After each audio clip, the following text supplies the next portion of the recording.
La denuncia que se desprende del informe de la Contraloría que detectó irregularidades en la caracterización de personas como exonerados políticos es un hecho gravísimo. Recordemos que la Contraloría analizó una muestra que tomó y cuestionó la condición de unos 3.000 exonerados y los pagos por cerca de 60 millones de dólares a personas que no reunían los requisitos para optar a esas pensiones. Por ahora lo que ha hecho la Contraloría es detectar irregularidad administrativa, o sea, no ha enviado el asunto a los tribunales porque aparentemente no ha detectado eventuales delitos.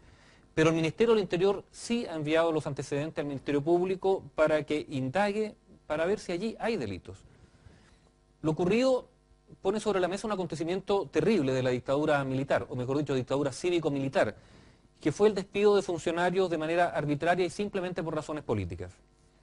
Digamos que a muchas de las víctimas de esa arbitrariedad les costó un mundo probar su condición de exonerado político.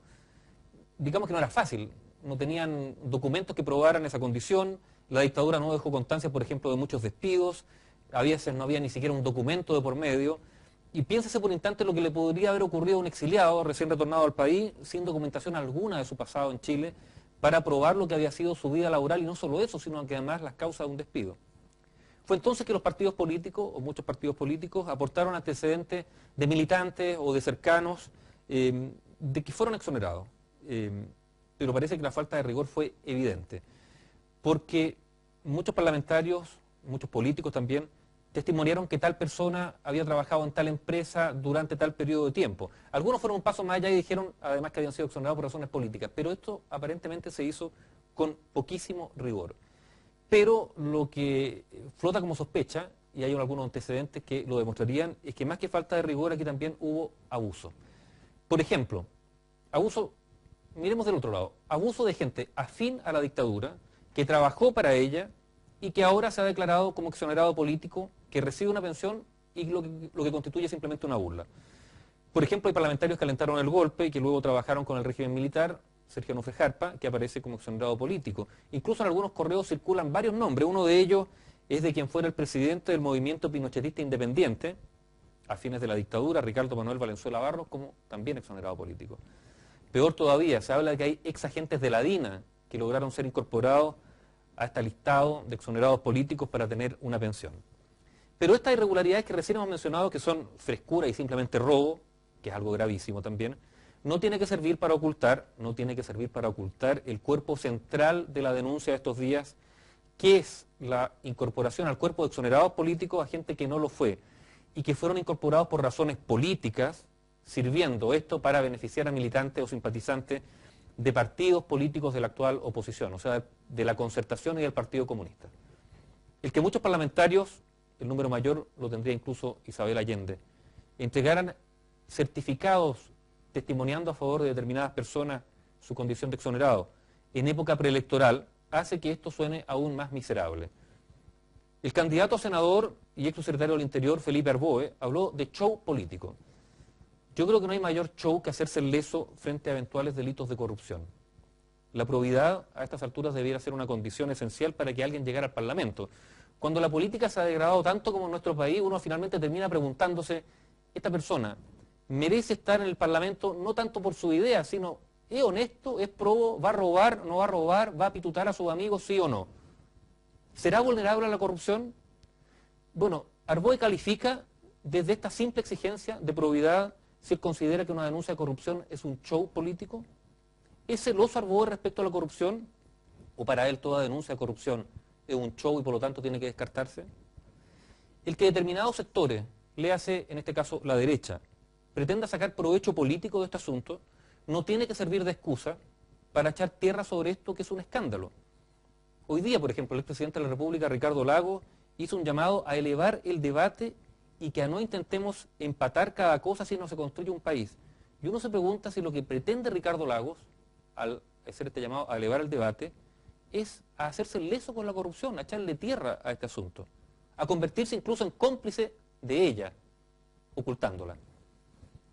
Otro político, el ex senador Jaime Gazmuri, dijo que estamos frente a una minucia y no a un fraude a gran escala.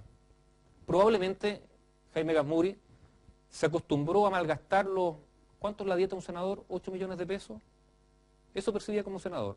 Sin contar las asignaciones que servían para contratar muchas veces a cercanos, ¿no? que hacen que la suma suba a unos 14 millones de pesos mensuales que dispone un senador. Bueno, probablemente Jaime Gazmuri se acostumbró a esos 14 millones y por lo tanto considere que malgastar o robar 60 millones de dólares sea una minucia.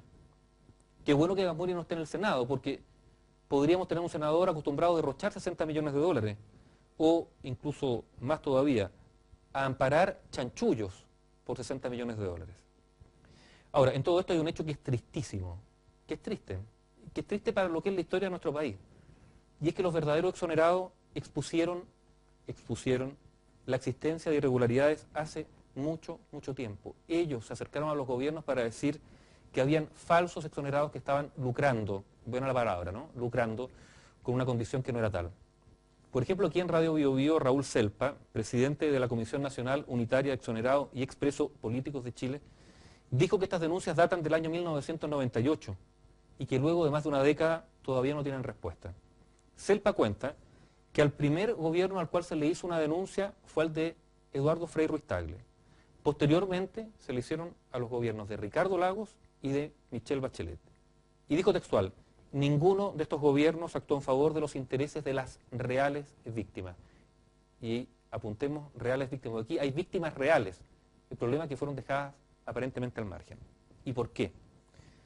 Porque pusieron por delante el interés de ciertos compinches políticos, por delante que el de las verdaderas víctimas, porque a ese nivel de deshumanización los llevó este acto de corrupción.